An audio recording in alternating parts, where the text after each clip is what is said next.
始まりました。今夜もレイトナイトジャパニーズチャットの時間です。私たち美咲とのぞみがお届けします。ねえのぞみ、今日さすごく暑いってほどじゃないんだけど、なんか空気が重くなかった？わかる。気温だけ見るとそんなに高くないのに体がちょっとだるい。そうそう、暑いっていうよりジメジメする。肌がペタペタする感じね。そう、あと洗濯物が乾かない。それかなり大事。朝干したのに夕方まだしっとりしてる。あれちょっと悲しいよね。服もタオルもなんか気持ちまでしっとりする。気持ちまでしっとり。でも本当に日本の夏って暑さだけじゃなくてこのジメジメであるよね。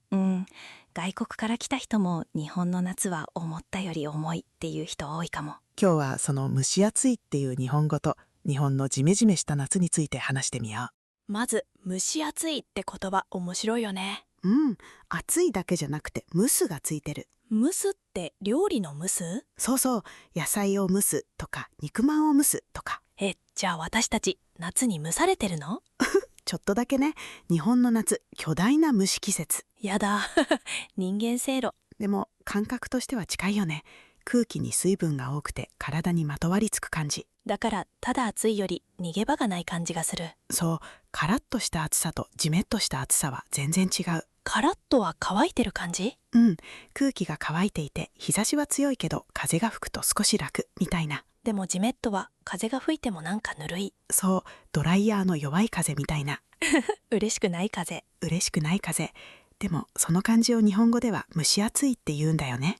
でもさ、なんで日本の夏ってそんなに湿度が高いの？理由はいくつかあるけど、大きいのは日本が海に囲まれた島国だから。確かに、どこに行っても割と海が近い。それに梅雨の時期があるでしょ。梅雨、雨が多くて洗濯物が乾かなくて髪がまとまらない季節。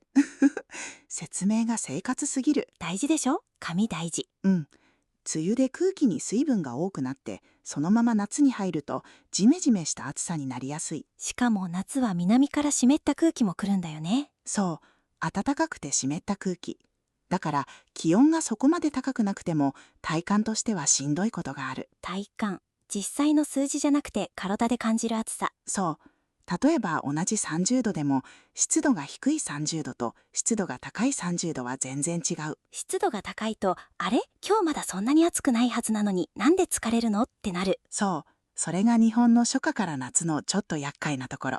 あと蒸し暑い日って汗が乾かないよね。そう、これかなり大きい。汗をかいてもスッと消えてくれない。汗って本当は乾く時に体の熱を逃がしてくれるんだよね。でも湿度が高いと空気がもう水分でいっぱいだから乾きにくい。そう、だから体に熱が残りやすい。つまり私たちは汗をかいてるのにあまり報われてない。汗努力してるのにね。かわいそう汗。でも本当にそういう感じ。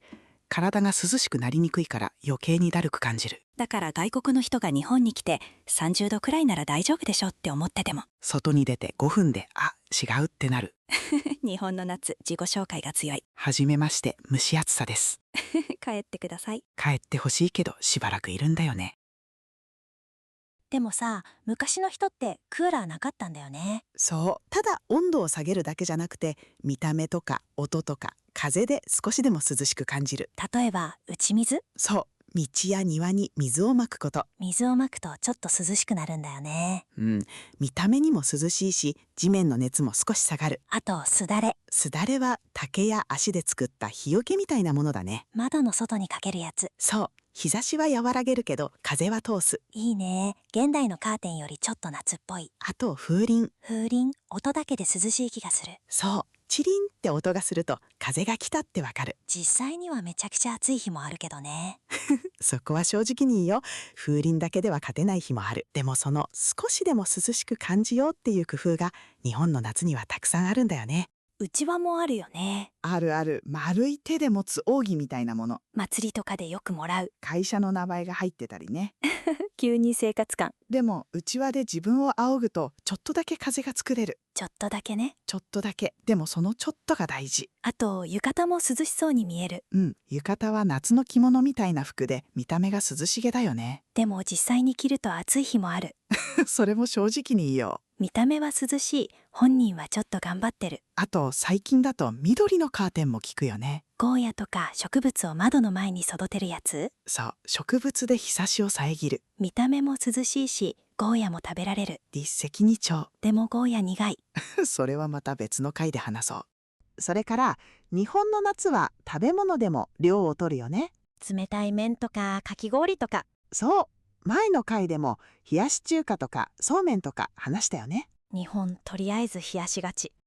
そう、冷やしをつけると急に夏メニューになる。冷やしうどん、冷やしラーメン、冷やし甘酒。冷やしのぞみ。それは何？ちょっと元気がない夏ののぞみ。それただの私かも。でも冷たい食べ物を食べると体も気分も少し楽になるよね。味だけじゃなくて涼しさを食べてる感じ。でもさ、昔の工夫もいいけど、今の夏は本当に無理しちゃダメだよね。本当にそう。打ち水もすだれも風鈴も素敵だけど、それだけで大丈夫とは言えない。特に蒸し暑い日は体に熱がこもりやすいからね。熱中症にも気をつけないといけない。熱中症って暑さで体の調子が悪くなることだよね。そう。だからクーラーを使う、水を飲む、無理しない。昔の人はクーラーなしで過ごしてたんだからって言われることもあるけど、いや、今は今。そう。気合で湿度は下がらない。名言出た。気合で湿度は下がらない。短冊に書きたい。湿度が下がりますように。かなり本気の願い。でも本当に昔の工夫を楽しみながら、今の便利なものにもちゃんと頼る。それが大事だと思う。無理はしない。そうそう。じゃあ今日のまとめ。日本の夏は気温だけじゃなくて湿度が高いから蒸し暑く感じる。同じ30度でもカラッとした暑さとジメッとした暑さは違う。そして昔の人は打ち水、すだれ、風鈴、うちわみたいな工夫で少しでも涼しく過ごそうとしていた。食べ物でも冷たい麺とかかき氷で涼を取る。でも今はクーラーも水分も大事。気合で湿度は下がらない。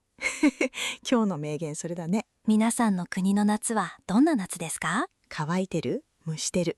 それとも全然違う暑さ？コメントで教えてね。今夜も聞いてくれてありがとうございました。この番組があなたの日本語の居場所の一つになれたら嬉しいです。よかったらチャンネル登録してまた帰ってきてね。また次回レイトナイトジャパニーズチャットでお会いしましょう。おやすみなさい。おやすみなさい。